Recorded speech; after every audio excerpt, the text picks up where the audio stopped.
नमस्कार, मैं राजेश शर्मा और 7 इंडिया न्यूज में आपका स्वागत है। 2024 लोकसभा चुनाव में कौन जीता कौन हारा ये तो जनता का जनादेश था, लेकिन ये बात जरूर है कि अलग अलग लोकसभा क्षेत्रों में नेताओं में आपस में प्रतिस्पर्धा तेज हो गई है। अभी अगर हम मुजफ्फरनगर लोकसभा की बात करें तो मुजफ्फरनगर लोकसभा सीट पर जैसे ही डॉक्टर संजीव बालियान चुनाव हारे, उन्होंने आरोप लगाया कि सरदना के पूर्व विधायक संगी सोम ने उनके साथ धोखा किया, उनकी वजह से चुनाव हार गया। अभी वो मामला शांत नहीं हुआ। एकाएक मेरठ में चूंकि चुनाव मतगणना के लगभग 20 दिन बाद एक दूसरा मुद्दा मेरठ में खड़ा हो गया है। योगेश वर्मा चूंकि योगेश वर्मा पूर्व में हस्तिनापुर विधानसभा से विधायक रहे हैं बसपा सरकार में, और अभी चूंकि उनकी पत्नी सुनीता वर्मा 2024 में मेरठ हापुड़ लोकसभा चुनाव लड़ी। हालांकि सपा की जब हम बात करें तो यहाँ इस बीच में समाजवादी पार्टी के मुखिया अखिलेश यादव ने 3 टिकट बदले।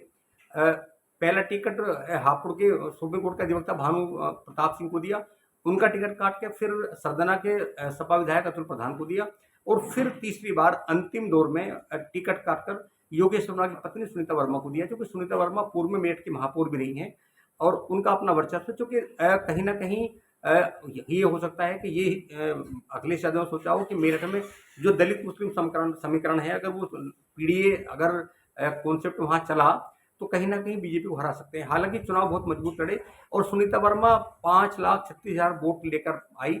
हालांकि बहुत देर से टिकट डिक्लेयर हुआ, और इतना टिकट डिक्लेयर होने के बाद भी कम समय में 5,36,000 वोट लेकर 10,000 वोट से भाजपा की अरुण गोविल से हार गई। हालांकि मतगणना का रिजल्ट आउट हुआ तो एकाएक एक आवाज आने लगी कि कहीं के प्रशासनिक अधिकारियों ने सुनीता वर्मा के पति योगेश वर्मा को धमकाया है, और धमकाने की वजह से वो चुप हो गए, वो दोबारा रिकाउंटिंग नहीं कराई। लेकिन अब पलटवार क्या है, योगेश वर्मा ने उनके निशाने पे सरदना के विधायक अतुल प्रधान। मैं एक बार बता दूं कि सरदना विधायक मौजूदा विधायक अतुल प्रधान चूंकि 2022 में सरदना विधानसभा चुनाव लड़े हैं। हालांकि 2012 हो या 2017 हो, वो लगातार समाजवादी पार्टी के चुनाव लड़ते रहे और चुनाव लगातार हारते रहे। लेकिन इस बार अतुल प्रधान ने जिस तरह दिमाग का इस्तेमाल किया कि योगेश वर्मा को हस्तिनापुर से चुनाव लड़वाया और अपने प्रभाव से टिकट दिलवाया सपा समाजवादी पार्टी से। कहीं ना कहीं उसके पीछे की वजह ये थी कि योगेश वर्मा सदना विधानसभा के धंजू गांव के मूल निवासी है, और सदना विधानसभा में दलितों का अपना हस्तक्षेप, उनका अपना दलितों में हस्तक्षेप है। वो दलितों के बड़े नेता है, और उनके कहने से ये सही भी है कि अतुल प्रधान को 2022 के विधानसभा चुनाव में दलित वोट बड़ी संख्या में मिला, वो जीत का आधार भी बना। लेकिन जैसे मेरठ लोकसभा में 2024 लोकसभा चुनाव में अतुल प्रधान का टिकट कटा, तो कटने के बाद में फिर टिकट योगेश वर्मा की पत्नी सुनीता वर्मा को दिया गया, पूर्व महापौर को। तो कहीं ना कहीं इसको लेकर कहीं ना कहीं अतुल प्रधान परेशान थे। जो एक संभावना थी, जो अखिलेश यादव सपा मुखिया को जो संभावना थी, योगेश वर्मा को संभावना थी कि अतुल प्रधान जो कि गुर्जरों के बड़े नेता हैं, वो कहीं ना कहीं अपना वोट शिफ्ट कराएंगे। लेकिन योगेश वर्मा का जिस तरह गुस्सा है, जो आक्रोश से लगता है कि अतुल प्रधान ने उनका सहयोग नहीं किया, और जिस तरह का अब मोर्चा खोल दिया है योगेश वर्मा ने अतुल प्रधान के खिलाफ, हम आपको वीडियो में दिखाएंगे। कोई 2 दिन पहले बीते दिन फेसबुक पे उन्होंने अपनी पूरी भड़ास निकाली, और योगेश वर्मा ने अतुल प्रधान को चिताया है कि उनकी वजह से वो विधायक भी बने हैं, और वो जब महापौर का चुनाव मेरठ में लड़ते हैं तो तीसरे नंबर पे थे, लेकिन सुनीता वर्मा सेकंड नंबर पे थी। उनका आरोप है कि अतुल प्रधान 1.5 लाख वोट भी नहीं ले पाए, जबकि वो 12-15 दिन के चुनाव में 5,36,000 वोट लेकर आए हैं। और उन्होंने कहा कि इस तरह का प्रचार ना किया जाए कि किसी प्रशासन ने योगेश वर्मा को धमकाया है। उन्होंने कहा कि योगेश वर्मा को नहीं धमका सकते, योगेश वर्मा को धमकाएंगे तो पूरे देश में बवाल आ जाएगा।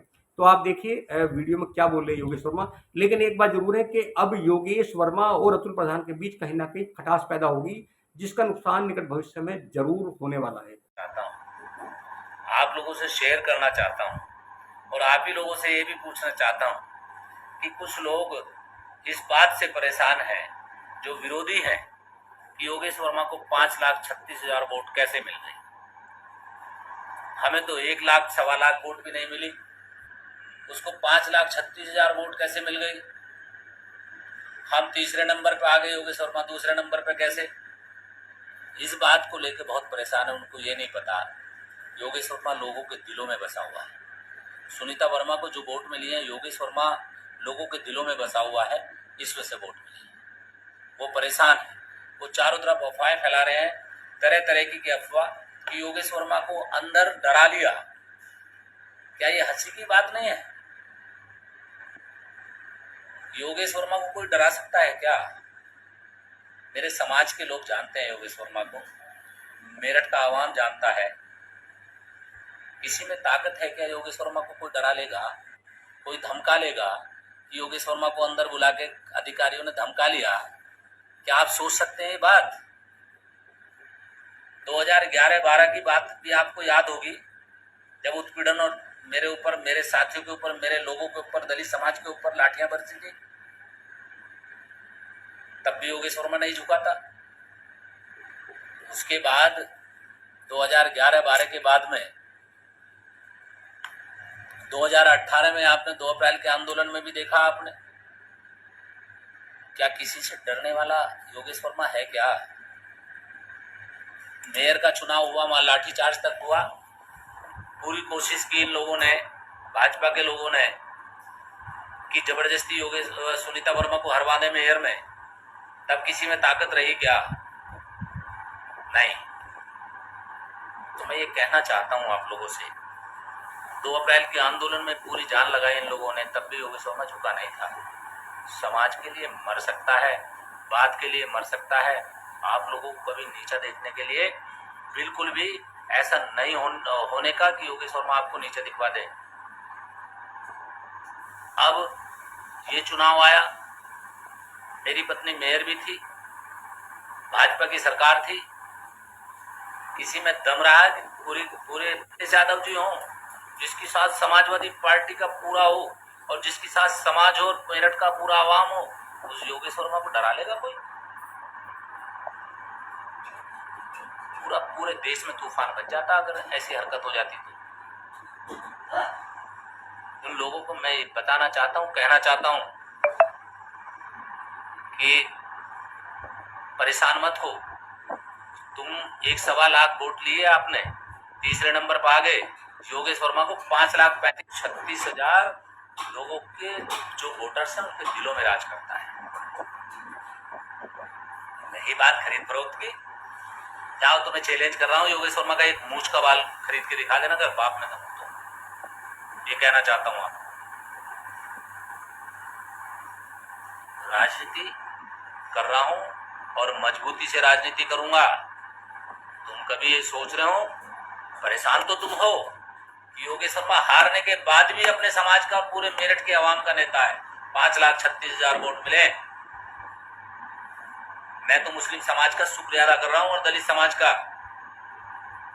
तुम लेके दिखा दो, पूरी ताकत तो लगाई आप लोगों ने।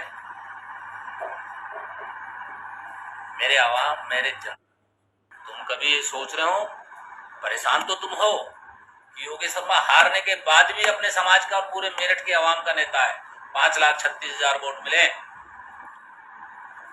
मैं तो मुस्लिम समाज का शुक्रिया अदा कर रहा हूं और दलित समाज का। तुम लेके दिखा दो, पूरी ताकत तो लगाई आप लोगों ने। मेरे आवाम, मेरे जनता को, मेरे आवाम को, मेरे समाज को पता चल गया कि आपने क्या किया है। तो राष्ट्रीय अध्यक्ष जी के लिए अपनी जान तक दे देंगे। आप क्या कर रहे हैं, सोचो। और मैं अब ये बताना चाहता हूं, जो चुनाव जीता है ना, जो सांसद बने हैं, ये भाजपा वाले भी उनकी सूरत देखने के लिए तरसेंगे।